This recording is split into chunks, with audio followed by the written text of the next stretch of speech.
Hello, viewers, and welcome back to our Careers podcast. Our first guest for 2026, Dr. Petros Agathangelou, with over 40 years of experience in the medical field, consultant physician, cardiologist, and president of the Cyprus Medical Association, and we are extremely honored to have him with us here today. The purpose of today's episode is to inform students of what it's like to be a doctor, the opportunities and the challenges of the field. So I encourage you to listen with one question in mind. Is this a career that fits me? Dr. Agathangelou, welcome. Thank you. Wish you a healthful and peaceful year. Thank you. You too. And most importantly is the importance of having this kind of career podcast, because we need career orientation. Let some of the students that they are at least thinking in pursuing a career in the medical profession. Okay, medicine, it's a bit different than any other professions. Most of the people, they want to differentiate between, is this a regular profession like any other field, like accounting or like law, the traditional pathways that people think of, or is it a medical vocation? Is it something that it's a service to the human health, the human being, and of course having the ethics behind it? So it's basically an art, medical art in the science, and in order to choose whether you want to become a doctor, because most of the burning questions in the interviews, never mind the personal letter, then the profile, why do you want to be a doctor? And everybody gives this cliche answer, because my grandma was sick and I feel like I need to offer to the people. First of all, most importantly, you have to realize that in order to start thinking about medicine or to pursue a career in the medical profession, to study medicine, you need to realize the demands of this profession, despite of the long term years of studying.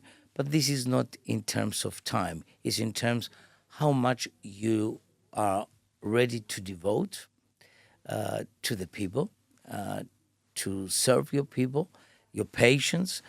You need to devote and sacrifice lots in your personal life. And of course, academics always have to be correlating with extracurricular activities as well. So don't think of medicine only just academically oriented.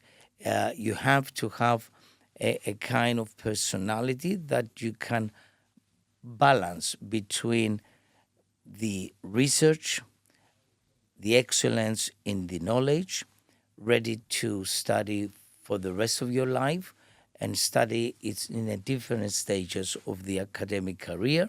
And of course, nowadays we live in the contemporary medicine, the way we see things happening with the digital era in the medical profession, and now it makes things easier. But make things easier doesn't mean that we live in the era of the medical AI. AI is a tool, as you do know, to help us to analyze certain things, not to run papers, but to analyze the bibliography or the data that is related to our topics that we study. If I was to be asked, give me one single reason why you want to be a doctor, there is only one answer.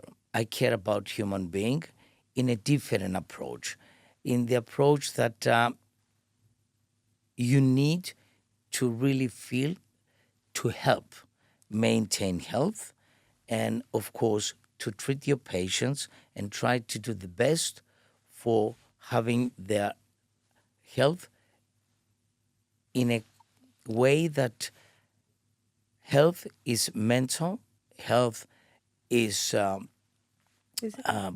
it's a body health, and of course try to do your best in order the human system, the organ has to be functioning in a matter that you have the caring, you have to be really humanistic in your approach. If you're a person to care, that doesn't mean any other professions they don't care, but there is a slight difference because there is, like I said, a medical vocation term, which means that basically you have the ethos, the ethics, the deontology that you need to follow and trying to cause the best to his health and not cause harm.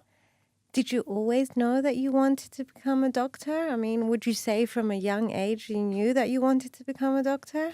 Well, the most successful, I would say, outcome in your decision is not to have any influence by the domestic environment, like parents. You have to become a doctor, you have to become a lawyer. No, this is something that you will gain through your interactions during your teenage years. For example, I do remember early on in early adolescence years that we had exposure in the St. John's ambulance emergency and Certificate? training of the first aid and of course CRP.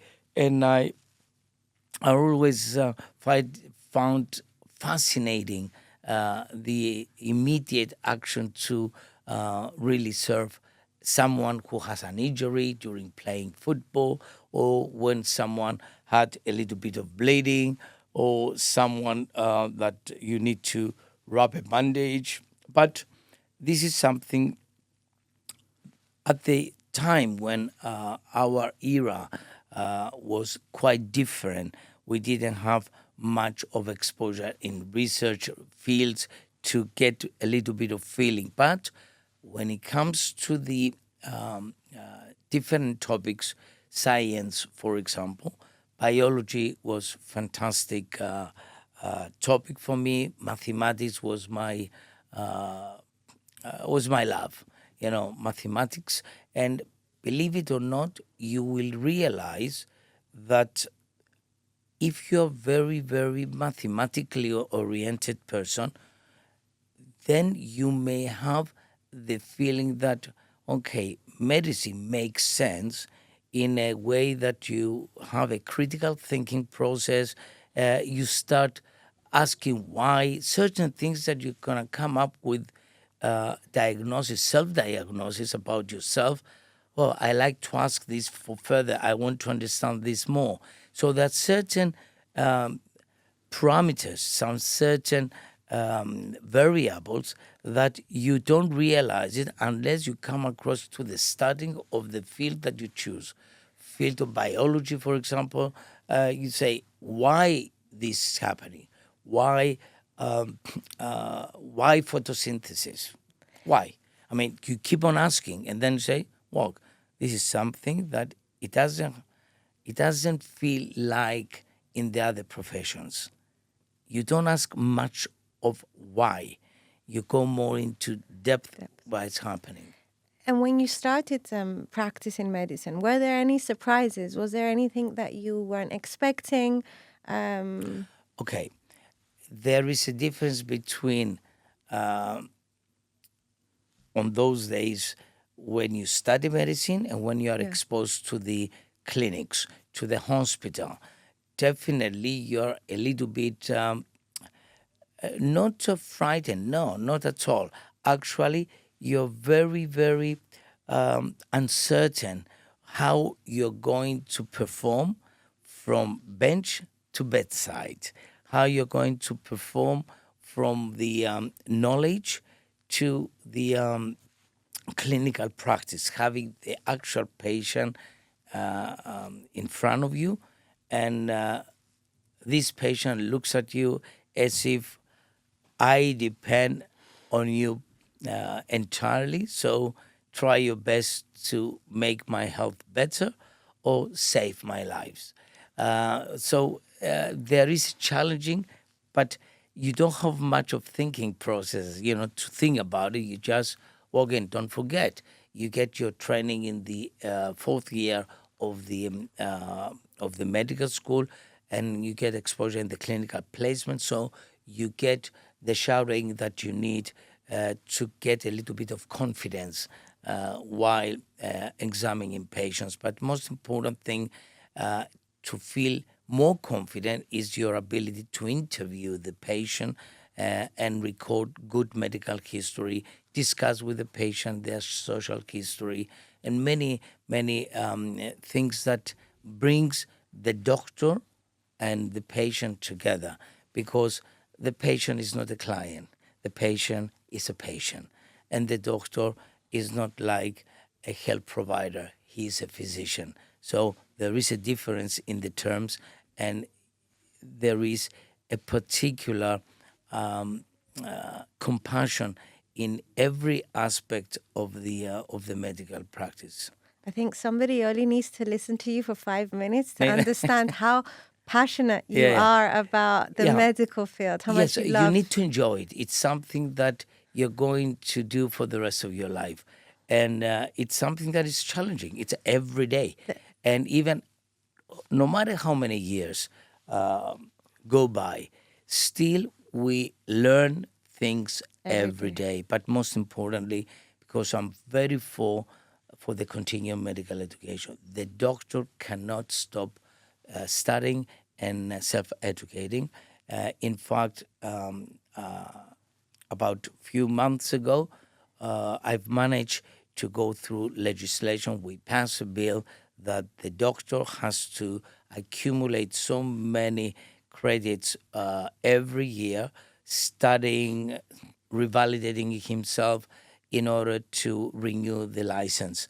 And it was something that I wanted to leave it as a inheritance for the medical profession in Cyprus, because there's so much to study. And now don't forget, we live in the era of big data, machine learnings, and all these new terms of augmented realities, but most important, AI.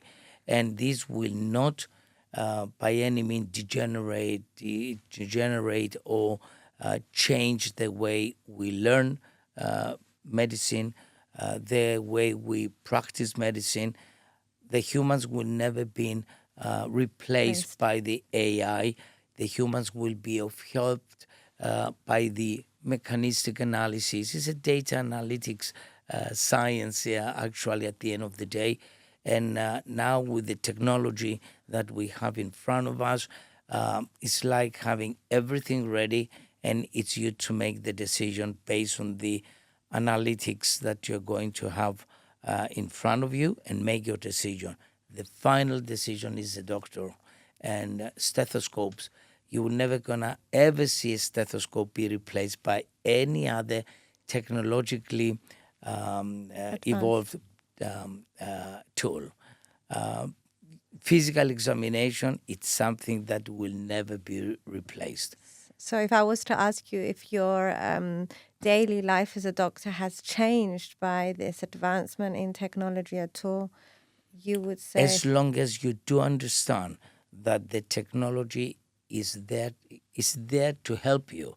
Like when we perform a echocardiographic study to make the cardiac ultrasound, I don't expect the machine to tell me how to manage my patient. It's telling me what is the best values that I can extrapolate by having this image of the heart and the valves and the contractility of the heart, and then I make my decision. The obligation of the machine is to give us the best data available, most validated data, and make our decision placed on the history. The patient's history would not be just another value in the AI. Patient history is what the human being is telling you. So it's a bit different. But I do remember when we started cardiology, I remember when we started the old-time echoes, we were making all the calculations manually. Now we just press one button and the whole calculation and the integral in the mathematics and all these differential equations are all into the algorithms of the machine, and we get the outcome. But the outcome of the values, the final outcome for the clinical management depends entirely on the doctor. Okay. Yeah, that he has to have the knowledge. If you don't have the knowledge, you're not going to be able to interpret the data that has been analyzed for you. It just makes our life easier. It gives us a little bit more time, the technology, to discuss with our patients, to empathize with the patients. So we're becoming more humanistic in our approach, but by just saying, okay, I don't have that much time to discuss about how to make a lifestyle modification to help your cholesterol, to help your body weight, to enhance exercise. Now, with the technology, we have more time to spend with the patient, because this is the concept of prevention, to have time to discuss. By discussion means good communication skills. So by both, because a lot of doctors will come across to the difficulty in the history taking. Not all patients can communicate the same. We have different kind of patients, but at the end of the time, they have a common denominator, which is called the patient's health. That's such an interesting perspective, that AI and technology is giving you more time to come closer to the patient and be more this relationship, doctor-patient relationship, which is so important. I mean, you mentioned empathy, you mentioned compassion, and then we talk about academic excellence. Would you say, I mean, which is more important, because we're giving a lot of focus to the communication and the human part of this? It's very important. That's why I've said beyond academics, the extracurricular activities will give you a bit of more social variable, social parameters that you will make more skill in the communication, in the interaction, being in a team.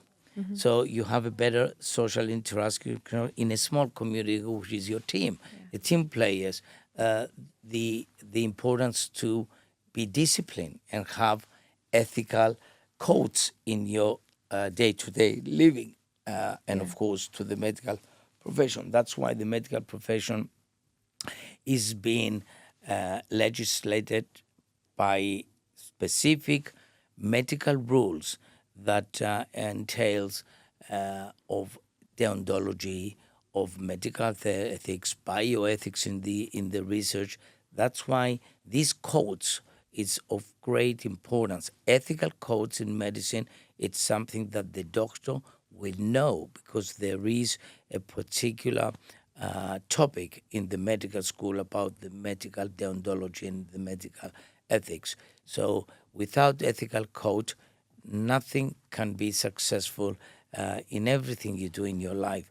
But ethical code in medicine means that you have the values and the virtues of doing the best for your patients, and you do it consciously in order to cause the best outcomes, to claim the best for your patients and try not to do harm.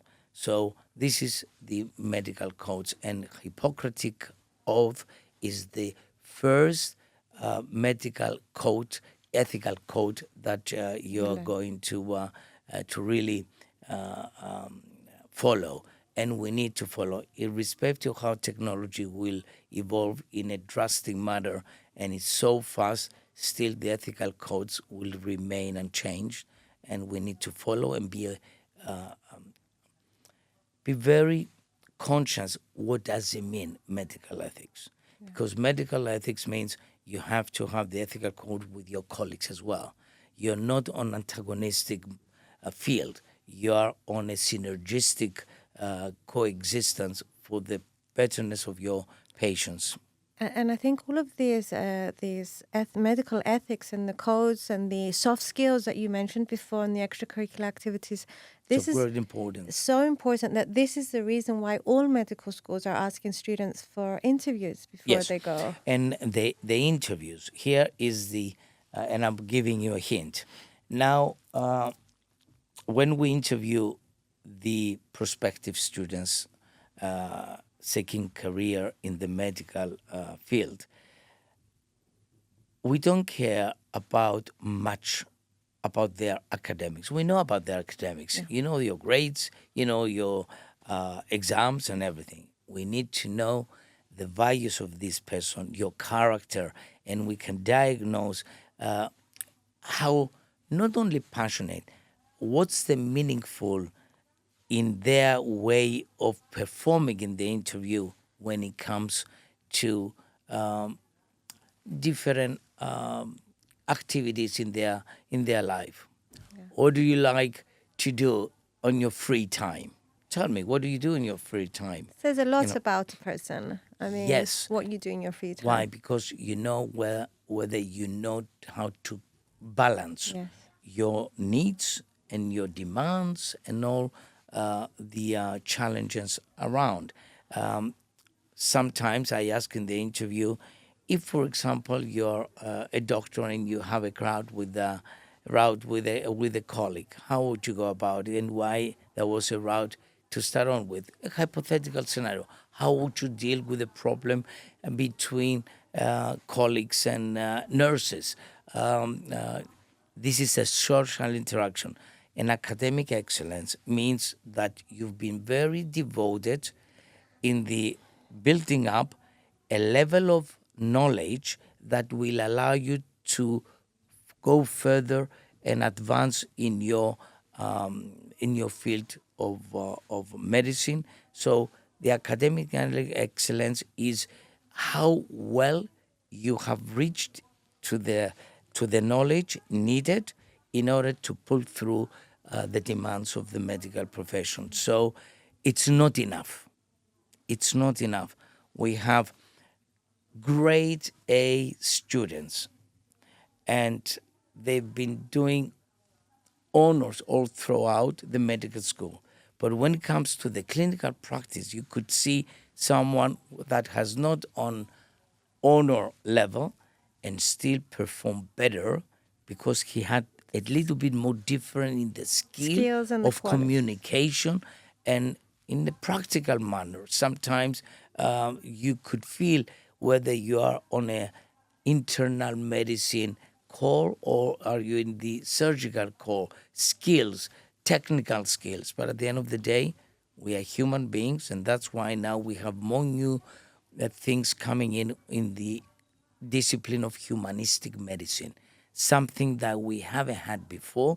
And why? Because, like I said, the drastic evolution of the digital health has woken up everybody to say that the human being is something that cannot be changed, and we have to have empathy in our patients in order to understand how we're going to go about treating them after going through a battery of tests and so many other things that technology provides us. Provide us with such a knowledge in order for us to really show the importance of a doctor being a physician and the patient being the human being that basically invests the trust in you in order to give him a better life or to maintain a healthful life. You mentioned earlier the long hours. Yes. The long hours in terms of studying, first of all, studying to become a doctor, but then after, when you're practicing medicine, the long hours devoted to this. That's why career. When we say devotion and sacrifice, the most important thing is, and my advice, never buy a watch. All these years, I never had any watch. I don't care about time. So time is for you to organize your life that revolves around your patient. So patients dictate your time. Of course, that doesn't mean that you are not going to have a social life, but definitely is not the same. You always have to remember that medicine has the priority in your life, and then couple of steps down is the family. But this is the ability of the doctor to get in such an organized manner. So we'll make a family, but always it's going to be on a patient-centered approach. It all depends, of course, on what kind of specialty you're going to get into. Nevertheless, you need time with your patients. And there are 3 A's of success if you want to become a doctor: being available, being credible, and affordable. Because the profession at the end of the day, we have to make our living, but in a different ethical pathways. So we need to make good money, but not in terms of business-oriented minds, in always healthy-oriented and patient-centered minds. So we need to have a dignity, but when it comes to a real practice of medicine, my advice is, first of all, look at yourself in the mirror and ask, if now I brush my teeth and my mobile doesn't stop ringing, and you look at your mobile and you say, now what? Should I wash my teeth now and just answer the phone, or let me finish my shower, get dressed? And no, you stop everything and answer to your patient's call, because you don't know whether this patient, it's a matter of life and death at the time when you're receiving. This is a simple example.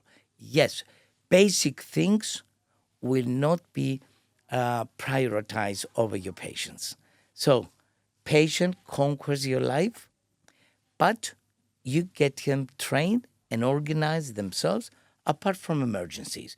Emergency doesn't know time, doesn't know days, vacation, or whatever.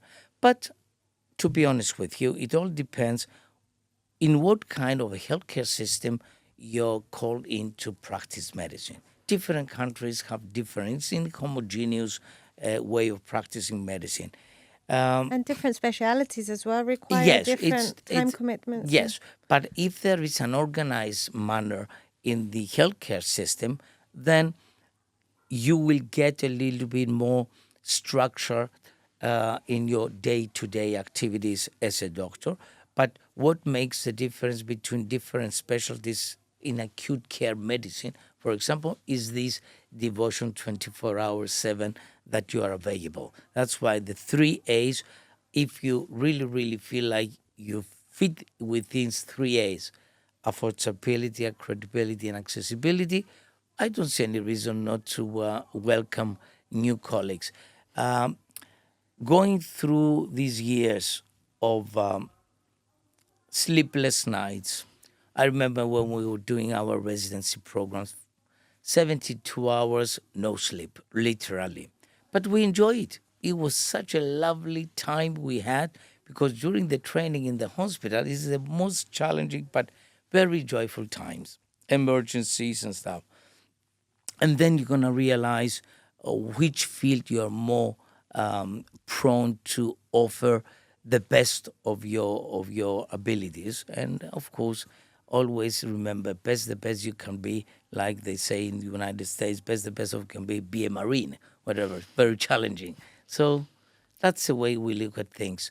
I advise people to pursue a career in medicine. It's a fantastic discipline.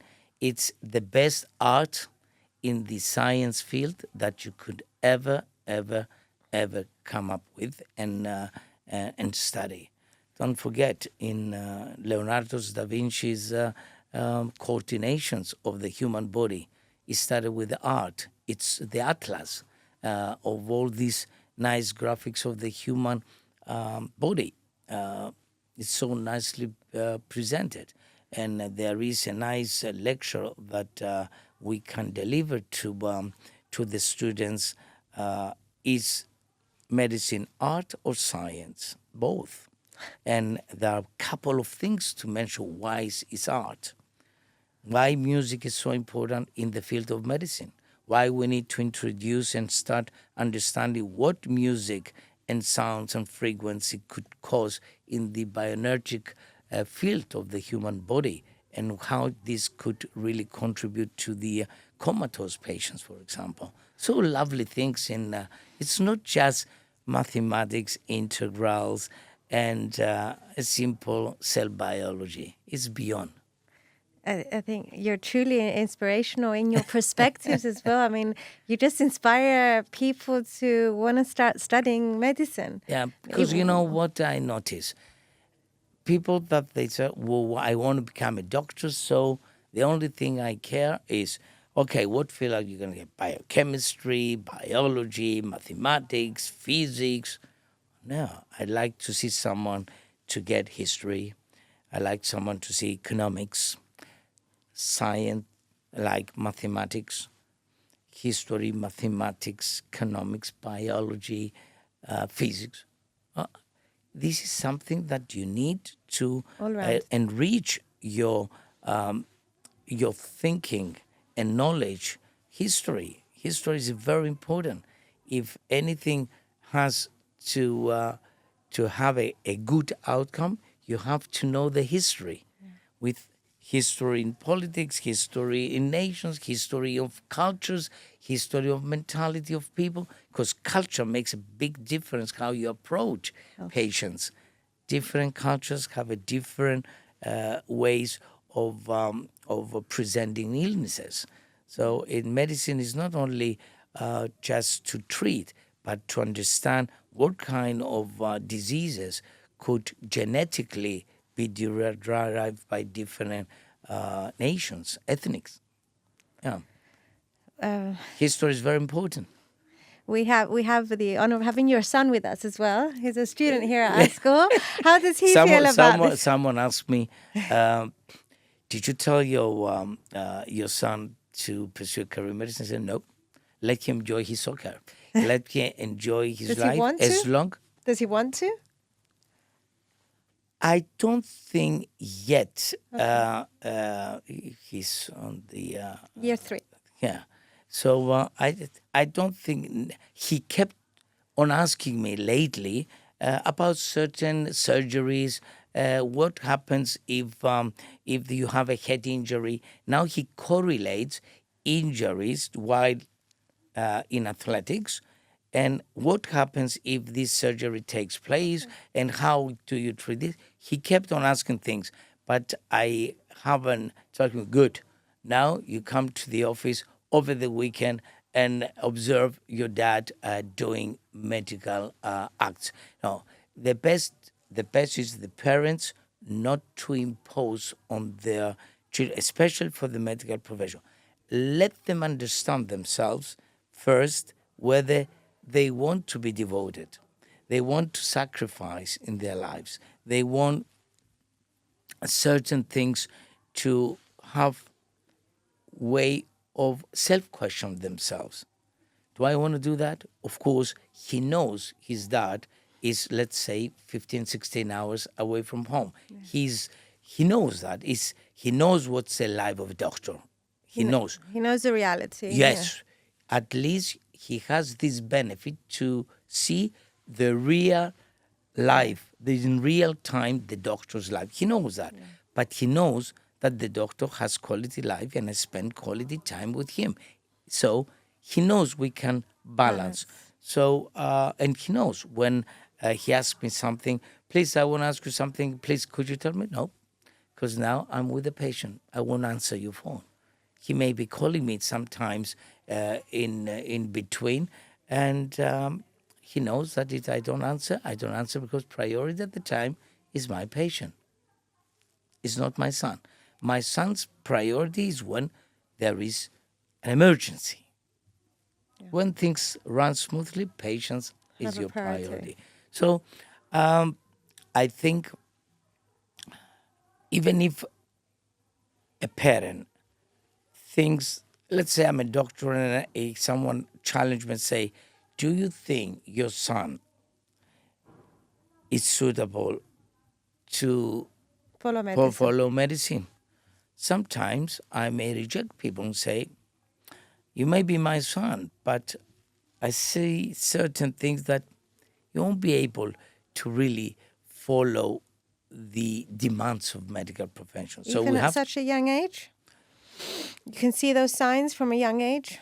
you see the interaction, you see certain things in their time that they dedicate in studying, not all day sitting and studying, meaning having the organized pattern. You will see certain things. Of course, you give them in guidance, but you can tell in their interaction whether you can really be very human to human interaction is a level that a doctor has to private to their patients. So if you had a 15-year-old who came to you and they said that they were thinking to study medicine, that they want to study medicine, they want to be a doctor, what advice would you give? I mean, what can a 15-year-old do? Oh, okay. The best thing I would say, welcome to the field. So feel like he's with you already. So the advice has to be on a very genuine approach. My best advice would have been a quality time on everything you do. Spend good quality understanding time with your studies. Concentration above all. You have to maintain concentration and get them involved in different volunteer work on 15 years old, to go there and play a little bit with the blood pressure devices. Now it's automated. Give them some opportunity for a medical first aid, or go to the field along with the doctor's team and sit there and observe. Get them into a real challenging activities that involves an acute emergency, and especially if they love sports, get them into the sports medicine guidance, into the sports cardiology, into the what is the challenging about the athlete's heart or about the athlete's health. These are some stimulatory, but volunteer work. Okay. That's what will make you understand whether you really need to spend your free time offering to the patients, offering to the human being. Go to the mall when there is a volunteer work for checking the glucose level, just to observe. Yeah, not even need to wear a white robe, to play doctor. No need to play doctor. Let them see how the medical services expand in a broad manner, and it's not just a medical emergency. So it's something that you will stimulate. That's what I would have done to a 15-year-old person that will be interesting. Or start thinking, maybe take them to a surgery to observe. Simple stuff. Go to a medical office during the summer holidays, not to spend your summer holidays in a doctor's office, but spend 1 week dedicated to go and observe. If someone asks you, I want to come and see, just see, this is good sign. Yeah. Or people that they have the working week for career orientation. The ones that they are thinking of medical profession, it's good to visit doctor's office for the outpatient clinics to see the day-to-day routine between the doctor and the patient, the emergency that comes to your office and demands further management, and you have to call the ambulance and stuff. So There's so many things you can give them stimuli in order for them to challenge themselves whether they really need to follow this profession and trying to see the reality behind it, you know. I think your advice and your experiences have Yeah. been extremely valuable. It's important. It's important to see the real life. In real world what's happening. That's why nowadays, even with the medical treatments, all research is good, all clinical trials are good. But now the trials are based on the real life, in real world what's happening in these patients. And you get the data coming from the patient's perspective, and we develop better medical management by the real life world data, and not just because of clinical trials that they end up into guidelines. Guideline is one thing, but human beings give you the best input on and the best feedback about how have they been doing for the last 5 years based on the new medical plan that you have organized for them. So it's challenging. You know, they become part of your family. You know, the patients are your family members in a different term. And believe me, it's an enjoyable field. And it's important that your actual family is supportive. I know your family is extremely supportive and very proud. Very much so. And very proud as well of what you're doing. A doctor has to have a clear mind. Yeah. He doesn't have to have headaches. And you don't take Panadol for your headache if you won't become a doctor. You know, you need no headaches. The only headache is how you challenge your knowledge to make your patients better, and in acute emergency to come up with a positive clinical outcome, meaning that the patient will make it. The best satisfaction for the doctor in acute emergency, in acute heart attack, is to get these patients being back to life. You've organized these priorities. You've organized these commitments. You have to. If you're not organized in structure, way of living yourself, then you're not going to be able to get things. Mess is not part of the medical profession. Get organized.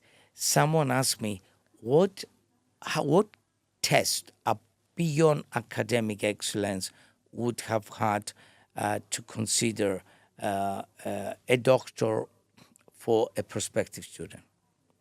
I would visit their home and let me see how their staff are organized.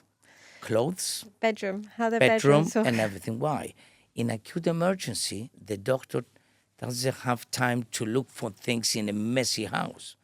You need, in a messy office, you need to get everything organized, that you just do one simple automatic movement and everything has to be ready. That's why when we come towards the end of the day, before we close the office, we make sure that everything is as if we started in the morning, because you don't know at 2 o'clock in the morning what will happen to you, and your office has to be in a functional manner. So if you're not organized, don't even bother. Don't even bother. I think take home from this podcast is be organized, be involved. Concentrated, organized, be human. Another thing that I encourage from now, be a rescuer in your house. Learn first aid. From the age of 15. Yes, from the age of 15. Learn the Heimlich maneuver if someone chokes. And my biggest advice, not for medical profession, for anything you do, if you want to invest in concentration, spend less time in the mobiles. The smart mobile technology, it's not part of your life. It's part of your life in terms of a tool. And you don't realize social media is not your life. Yeah. Social media, it's outside in the human interaction. We need to become humans and we need to regain this humanistic approach in our relationships on a day-to-day. It's different. And I give one example, electronic shopping versus traditional shopping. Well, we go back to the roots. People want now to go to a small shop to say one good morning, how are you? We need this. There was a big gap because of the technology. Let's not get dehumanized and let's get human-oriented, human-driven. And if you want to become a doctor, you're going to be human-dependent. I think that's a lovely message to end on. I know you have such a busy schedule. Yeah. You don't have a watch. You didn't look at the time once. No. That's amazing. I don't deal with... You actually practice what you preach, and truly inspirational. No watch. What's the point of getting stressed? I think after this episode, a lot of students are going to be interested to discover more about medicine. And that's the thing. That's to the most discover. important thing. Most of the people say, is it difficult? There's no difficulty in life. As long as you devote time for certain things that you need to build up knowledge on everything you do. And medicine is beyond academics. There is a lot of extracurricular activities, and be careful on your interviews. When they get this interview, don't get only academic-oriented answers. We don't need that. We know the academics. No need. You want to learn about the human. Human. Yeah. Thank you. Sure. Thank you very, very much, Dr. Wish you all the Agathangelou. best, and I hope it would have been helpful. Extremely. I'm sure. Extremely helpful. And I wish the students the best of luck. But I wish we could see them sometimes to be good doctors, because we're going to be future patients ourselves. So we need good doctors. Thank you. Thank you very much for your time and for your advice and guidance. Thank you, viewers, and until next time. Thank you.